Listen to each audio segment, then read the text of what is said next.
ہماری ویڈیوز دیکھنے کے لیے ہمارے چینل صراط جنت کو سبسکرائب کریں۔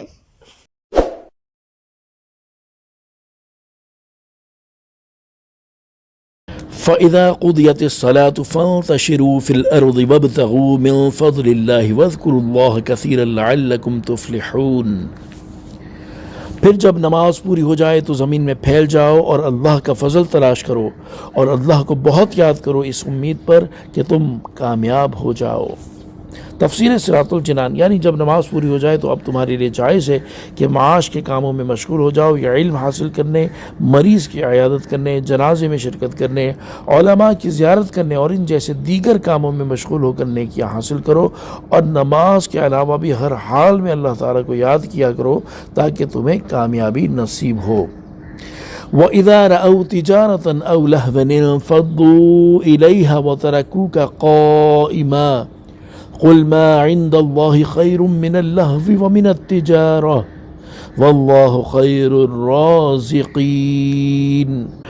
اور جب انہوں نے کوئی تجارت کا کھیل دیکھا تو اس کی طرف چل دیے اور تمہیں کھڑا چھوڑ گئے، تم فرماؤ جو اللہ کے پاس ہے وہ کھیل سے اور تجارت سے بہتر ہے، اور اللہ بہترین روزی دینے والا ہے۔ تفسیر صراط الجنان شان نزول حضرت جابر بن عبداللہ رضی اللہ تعالی عنہ فرماتے ہیں ایک مرتبہ نبی کریم صلی اللہ تعالی علیہ وآلہ وسلم جمعہ کے دن کھڑے ہو کر جمعہ کا خطبہ ارشاد فرما رہے تھے کہ اچانک مدینہ طیبہ میں ایک تجارتی قافلہ آ پہنچا۔ دستور کے مطابق اعلان کے لیے طبل بجایا گیا تو رسول اللہ صلی اللہ تعالی علیہ وآلہ وسلم کے اصحاب اس کی طرف چل دیے، حتیٰ کہ 12 آدمیوں کے سوا مسجد میں کوئی بھی باقی نہ بچا۔ میں حضرت ابو بکر صدیق رضی اللہ تعالی عنہ اور حضرت عمر فاروق رضی اللہ تعالی عنہ ان 12 افراد میں شامل تھے۔ اس وقت یہ آیت نازل ہوئی۔ اس آیت کا خلاصہ یہ ہے کہ اے حبیب صلی اللہ تعالی علیہ وآلہ وسلم جب انہوں نے کسی تجارت کے بارے میں جانا یا کھیل کے بارے میں سنا تو اس کی طرف چل دیے اور آپ کو خطبے کی حالت میں ممبر پر کھڑا چھوڑ گئے۔ آپ ان سے فرما دیں جو نماز کا اجر و ثواب اور نبی کریم صلی اللہ تعالی علیہ وآلہ وسلم کی خدمت میں حاضر رہنے کی برکت و سعادت ہے جو در حقیقت اللہ کے پاس ہے، وہ کھیل اور تجارت سے بہتر ہے، اور چونکہ اللہ تعالیٰ بہترین روزی دینے والا ہے اس لیے تم اسی کی طرف چلو اور اسی سے رزق طلب کرو۔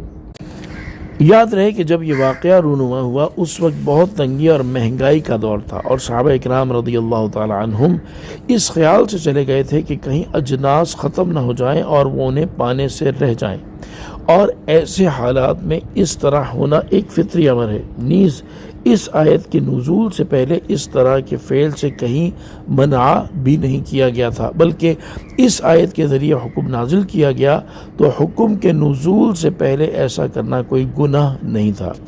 اسی لیے اس آیت میں اللہ تعالیٰ نے ان کی مذمت نہیں فرمائی بلکہ تربیت فرمائی ہے کہ ایسا کرنا ان کی شان کے لائق نہیں، لہذا ان کے اس فعل پر کوئی اعتراض نہیں کیا جا سکتا۔